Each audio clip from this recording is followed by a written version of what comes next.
मरने के बाद क्या होता है। तो चलिए हम देखते हैं अभी इस वीडियो को।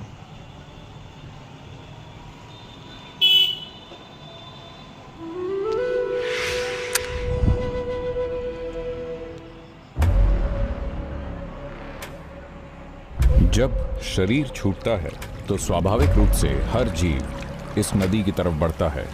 नदी ऊर्जा का एक प्रवाह है। मान लीजिए आप काल भैरव शांति करते हैं तो सभी संबंधित लोगों को इससे फायदा होता है।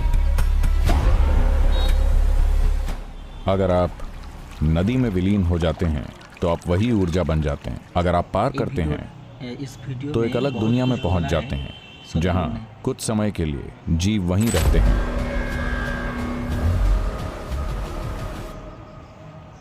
देखिए, मेरे खुद के अनुभव में जब आप शरीर छोड़ते हैं, निर्भर करता है कि आप विकास के किस स्तर पर हैं। आपका आवरण कितना पतला है या मोटा है, उस हिसाब से चीजें होती हैं। अगर कोई चीज, मान लीजिए आपका आवरण या आपका बुलबुला बहुत मोटा है, ये टूट नहीं सकता, तो ये नदी तक जाएगा और वापस आ जाएगा। नदी क्या है? नदी ऊर्जा का एक प्रवाह है।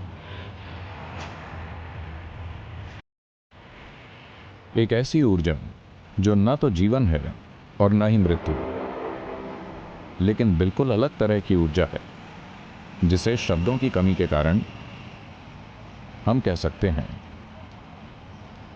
एक तरह की ऊर्जा जो आपकी रक्षा करती है, आपका विलय करती है। तो इसे वैतरणी कहा जाता है। भारतीय संस्कृति में वैतरणी का मतलब है ये एक रक्षक है जो आपकी रक्षा करने में कुशल है। तो रक्षा करना क्या है? ये एक भौतिक नदी नहीं है, ये एक रूपक अभिव्यक्ति है, लेकिन ये ऊर्जा की एक धारा है। जब शरीर छूटता है तो स्वाभाविक रूप से हर जीव इस नदी की तरफ बढ़ता है। कुछ वापस आ जाते हैं, कुछ इसमें समा जाते हैं, कुछ इसे आसानी से पार कर जाते हैं, कुछ वहीं पर बस विलीन हो जाते हैं। तो अगर आप वापस आते हैं तो आपका फिर से जन्म होगा।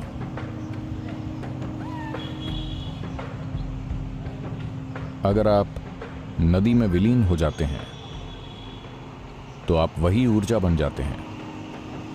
अगर आप इसे पार करते हैं तो आप एक अलग दुनिया में पहुंच जाते हैं जहां जीव ठहर जाते हैं। वो कौन हैं, उनके गुण क्या हैं, उनका मुख्य गुण क्या है, वही गुण प्रभावी होगा। अगर वो बहुत खुश हैं तो वो आनंद मग्न हो जाते हैं। अगर वो दुखी हैं तो बहुत दुखी हो जाते हैं। इस तरह से इसे आमतौर पर स्वर्ग और नर्क कहा जाता है। लेकिन असल में हुआ ये कि विवेकशील मन के न होने की वजह से आपके गुण बहुत बढ़ चढ़कर प्रभावी होते हैं। तो अगर किसी ने नदी पार कर ली या कोई वापस आ गया तो इन दो लोगों की आप मदद कर सकते हैं। अगर वो वापस आ गए हैं या अगर उन्होंने नदी पार नहीं की है, हम ये नहीं कहेंगे कि वापस आ गए, उन्होंने अभी तक नदी पार नहीं की है, तब आप काल भैरव कर्म करते हैं।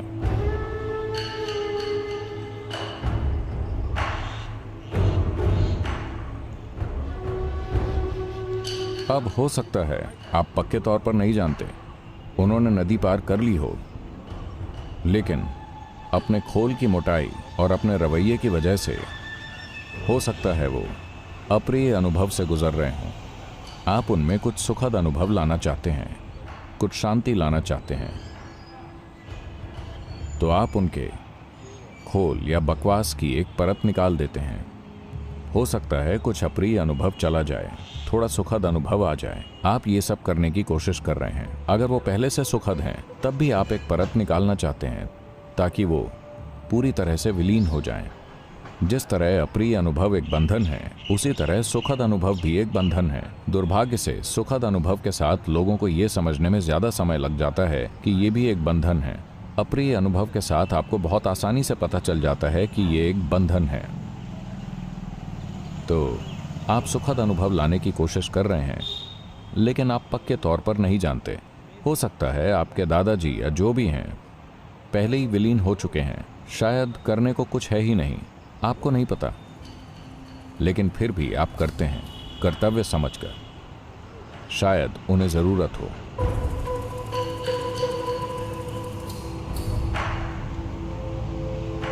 शायद किसी और को।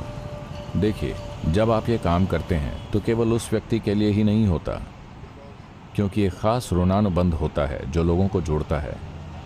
मान लीजिए आप अपने दादाजी के लिए काल भैरव शांति करते हैं।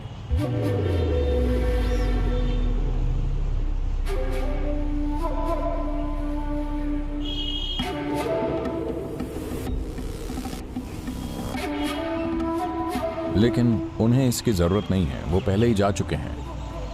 अब आपके दादाजी के भाई वहां हो सकते हैं जिनकी आपको परवाह नहीं है, लेकिन उन्हें फायदा हो सकता है। तो उस तरह के ऋणानुबंध से जुड़े लोगों की मदद हो सकती है। कोई जो आपका रिश्तेदार भी नहीं है मदद पा सकता है। तो ये एक संस्कृति बना दी गई है कि आपको काल भैरव शांति करते रहना चाहिए। तो शांति को एक तरीके से एक प्रयास के रूप में किया जाता है। अगर किसी मदद की ज़रूरत है तो हम वो मदद करना चाहते हैं, हमारे पूर्वजों के लिए, हमारे दादा, परदादा, हमारे पिता या कोई भी हो।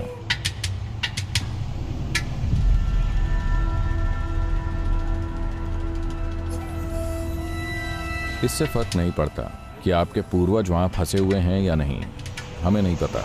हो सकता है कि वो विलीन हो गए हों, हो सकता है उन्हें मुक्ति मिल गई हो सकता है उन्होंने वापस आकर फिर से जन्म ले लिया हो। इन सब से फर्क नहीं पड़ता। आप इसे करते रहिए ताकि सभी जुड़े हुए लोगों को फायदा मिलता रहे। पितृपक्ष का मतलब है, पितृ का मतलब केवल आपके पिता या दादा नहीं है, वो सभी जो हमारे अस्तित्व का स्रोत हैं, हमारे पितृ हैं। तो आप ऐसा सभी जुड़े हुए लोगों के लिए करना चाहते हैं। इससे फर्क नहीं पड़ता कि हम उन्हें पसंद करते थे या नहीं करते थे, हम उन्हें जानते थे या नहीं जानते थे, लेकिन सभी जुड़े हुए लोगों के लिए जिनके लिए हम कुछ कर सकते हैं, हम करते हैं। सदगुरु को मेरा तरफ से बहुत धन्यवाद, क्योंकि इतना अच्छा से हम लोगों को बताया इस वीडियो में। तो हम लोगों को समझ में आया मतलब डेथ के बारे में, डेथ का तो क्या होता है मरने के बाद। वीडियो देख के हमको बहुत ही अच्छा लगा, और ऐसा ही वीडियो मिलेगा आपको बहुत सारा। तो चैनल को सब्सक्राइब कीजिए। ओके, थैंक यू, नमस्कार।